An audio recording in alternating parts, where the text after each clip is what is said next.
BJP ರಾಜ್ಯಾಧ್ಯಕ್ಷ B Y Vijayendra ನೇತೃತ್ವದಲ್ಲಿ ಪಕ್ಷದ ಹಿರಿಯ ನಾಯಕರ ಸಭೆ ಬೆಂಗಳೂರಿನಲ್ಲಿಂದು ನಡೆಯಿತು.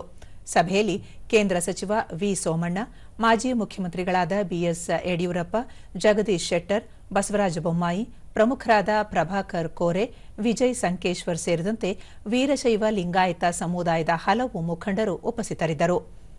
ಬಳಿಕ ಬಿವೈ ವಿಜಯೇಂದ್ರ, ಸಂವಿಧಾನ ಮತ್ತು ಕಾನೂನಿನಲ್ಲಿ ಅವಕಾಶವಿಲ್ಲದಿದ್ದರೂ ರಾಜ್ಯ ಸರ್ಕಾರ ಜಾತಿ ಗಣತಿ ಸಮೀಕ್ಷೆ ನಡೆಸಲು ಮುಂದಾಗಿದೆ.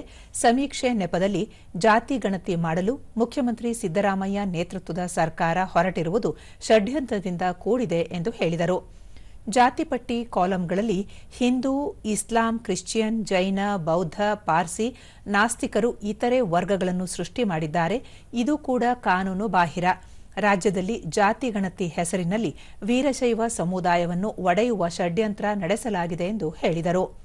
ಸಾಮಾಜಿಕ, ಆರ್ಥಿಕ, ಶೈಕ್ಷಣಿಕ ಸಮೀಕ್ಷೆ ಹೆಸರಿನಲ್ಲಿ ಸಮುದಾಯವನ್ನು ಒಡೆಯುವ ಪ್ರಯತ್ನ ಸಲ್ಲದು. ಈ ರೀತಿಯ ಸಮೀಕ್ಷೆ ಸಮಾಜದಲ್ಲಿ ಗೊಂದಲ ಮೂಡಿಸುತ್ತದೆ. ಸಮಾಜವನ್ನು ಒಗ್ಗೂಡಿಸಿ ಸಮರ್ಪಕ ದಿಕ್ಕಿನಲ್ಲಿ ಕೊಂಡೊಯ್ಯುವ ಕೆಲಸ ಮಾಡುವುದು ಅಗತ್ಯವಿದೆ ಎಂದು ಹೇಳಿದರು.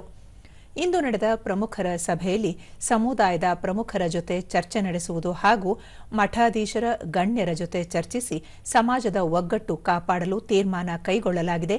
ಸಮೀಕ್ಷೆ ನೆಪದಲ್ಲಿ ಜಾತಿ ಗಣತಿ ನಡೆಸುವುದು ಸರಿಯಲ್ಲ ಎಂದು ಹೇಳಿದರು.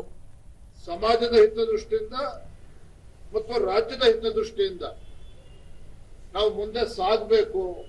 ಸಮಾಜದ ಒಂದು ಒಗ್ಗಟ್ಟನ್ನ, ಐಕ್ಯತೆಯನ್ನ ಕಾಪಾಡಿಕೊಳ್ಬೇಕು. ಈ ನಿಟ್ಟಿನಲ್ಲಿ ಇವತ್ತು ಸಭೆನಲ್ಲಿ ಎಲ್ಲರೂ ಕೂಡ ಮುಕ್ತವಾಗಿ ಸಲಹೆಗಳನ್ನು ಕೂಡ ಕೊಟ್ಟಿದ್ದಾರೆ. ಚರ್ಚೆಯೂ ಕೂಡ ಆಗಿದೆ.